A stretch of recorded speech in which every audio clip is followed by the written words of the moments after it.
দাঁতনের সুবর্ণরেখা জল বাড়তে জলমগ্ন নতুন বেলমুলা ব্রিজ, হাঁটুর সমান জলে যাতায়াত গ্রামবাসীর। পশ্চিম মেদিনীপুর জেলার দাঁতনের সুবর্ণরেখা নদীর জলস্তর বাড়তে থাকায় জলমগ্ন হয়ে পড়ল বেলমুলা যাওয়ার জন্য তৈরি করা নতুন ব্রিজ। নদীর জল বেড়ে যাওয়ার পাশাপাশি প্লাবিত হয়েছে সংলগ্ন গ্রামীণ সড়কও, ফলে চরম সমস্যায় পড়েছেন বেলমুলা গ্রামের বাসিন্দারা। স্থানীয় সূত্রে জানা গিয়েছে, সুবর্ণরেখা নদীর জল ক্রমশ বাড়তে থাকায় নতুন ব্রিজের একাংশ জলের তলায় চলে যায়। একই সঙ্গে ব্রিজ সংলগ্ন গ্রামীণ রাস্তাতে উঠে এসেছে নদীর জল। বর্তমানে ওই রাস্তা দিয়ে হাঁটুর সমান জলের মধ্যে দিয়ে যাতায়াত করতে হচ্ছে স্থানীয় বাসিন্দাদের। জলমগ্ন রাস্তার কারণে স্বাভাবিক যোগাযোগ ব্যবস্থা ব্যাহত হয়েছে। জরুরি প্রয়োজনে গ্রামবাসীদের জল পেরিয়েই যাতায়াত করতে হচ্ছে। নদীর জলস্তর আরও বাড়লে পরিস্থিতি আরও ভয়াবহ হতে পারে বলে আশঙ্কা করছেন স্থানীয়রা। বন্যা পরিস্থিতির দিকে নজর রাখছেন প্রশাসনের আধিকারিকরা। পরিস্থিতি স্বাভাবিক না হওয়া পর্যন্ত স্থানীয়দের সতর্ক থাকার পরামর্শ দেওয়া হয়েছে।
আমাদের প্রতি বছর এখানে এই পালেনিয়া খালের ব্রিজ এখানে নতুন হয়েছে। এখানে প্রতি বছর জল বন্যার সময় এই শ্রাবণ আষাঢ় মাসে আমাদের নদী হলে, বৃষ্টি জোর হলে আমাদের এই মাঠ, মূলত আমাদের বেলমুলা, মানিকাডাঙ্গর, মকমলপুরের চাষিরা এখানে আমরা চাষবাস করি। তাদের ভিতরে বেশিরভাগ সময় আমাদের ফসল নষ্ট হয়ে যায়। এবারও প্রচুর ক্ষতি হয়েছে। আপনারা দেখতে পাচ্ছেন এই নদীর জল প্রচুর পরিমাণে বেড়েছে, বৃষ্টি হয়েছে প্রচুর। এমনিতেই আমরা অনেক কষ্টের মাধ্যমে জমিনগুলো রোপণ করেছি। তার ভিতরে আমাদের যে বীজ ধান ছিল আমাদের সবার নষ্ট হয়ে গেছে। যাই হোক করে রোপণ করার পরে আবার বৃষ্টি এসে আমাদের এখানকার এই জলরাশি এবং সমস্ত চাষিদের জমি নষ্ট হয়ে গেছে। পুনরায় যে আমরা আবার নতুন করে বীজ রোপণ করব সেই ক্ষমতাও আমাদের নেই। সবার নষ্ট হয়ে গেছে সবার। তাই আমরা অনুরোধ করে বলছি যাতে আবার এটা সুরাহা হয়, পালেনিয়া খালটা যাতে সংস্কার করা যায়, যাতে তাড়াতাড়ি আমাদের এই জলটা নিকাশির ব্যবস্থা হয়। এটা হলে আমাদের কয়েকটা গ্রামের মানুষ খুবই উপকৃত হতো এবং আমরাও খুব উপকৃত হব। কি নাম আপনার? কমল প্রামাণিক। ক্ষতি আমাদের বিশাল ধরনের হয়ে গেছে, হচ্ছে আর এই টিএমসি সরকার থেকে আমাদের পুরা অধপতনে নেমে দিয়ে গেছে। ওরা না কাজ ঠিক করেছে, পয়সা করে খেয়ে নিয়েছে। ওরা কিছু কাজ ঠিক করেনি আমাদের, সব পয়সা নিয়েছে, জমিন সব নষ্ট হয়ে গেছে। যারা জমিন নেই তারা টাকা পাচ্ছে আর 50,000। আর আমরা শাসন হচ্ছি, আমাদের জমিন আছে, আমরা শাসন হচ্ছি। 15 বছর আমাদের কিছু নেই, লক্ষ্মী ভান্ডারও পাইনি আমরা। আর বলবো কি যে ওরা ওই যে এসছে ব্রিজের কাছে, ওরা ওদের টাকা খেয়ে নিয়েছে। এখন আমাদের করতে হবে, এইটা আমাদের এই রাস্তাটাকে আমাদের ঠিক করতে হবে। আর কি বলবো, আর ওরা শাসন করছে। হ্যাঁ, 50,000 সুবিধা যাতে পাই, এইটা আমরা অনুরোধ করলাম। কি নাম আপনার? চিত্তরঞ্জন বেরা, বাড়ি বেলমুলা। ঠিক আছে। আমরা প্রচুর ক্ষতিগ্রস্ত। আমরা এই নদী বেল্ট এলাকার বাসিন্দা।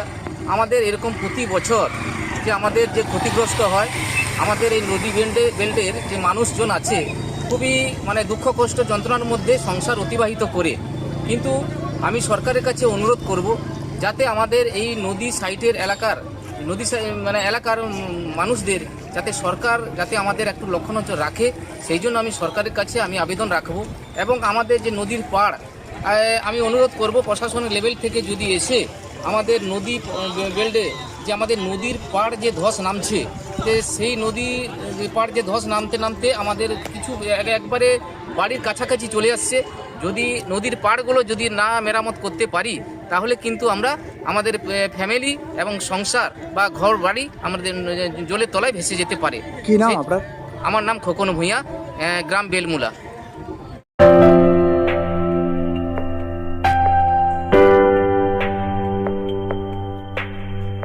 সোনার আলো মাখে যখন অনুভূতির ছোঁয়ায়, স্বপ্ন তখন রূপ নেয় উজ্জ্বল গহনায়। আর সেই স্বপ্নকে সত্যি করে silver house gold and diamonds. এখানে প্রতিটি গহনা যেন এক একটা শিল্পকর্ম। এখানে পাবেন ইউনিক ডিজাইনের 22 carat HUID gold ornaments, exclusive silver collection, premium cut diamond jewellery এবং রেয়ার প্লাটিনাম কালেকশন। গুণমান ডিজাইন আর বিশ্বাস, আপনার প্রত্যাশা পূরণেই আমাদের অঙ্গীকার। গহনা শুধু অলংকার নয়, এটা আপনার স্টাইল, আপনার অনুভূতি, আপনার পরিচয়। আর সেই পরিচয়কে দেবে সত্যিকারের আভিজাত্য। Silver house gold and diamonds, ঠিকানা বেলদা, পশ্চিম মেদিনীপুর। যোগাযোগ নাম্বার 9476409501 অথবা 8695500644।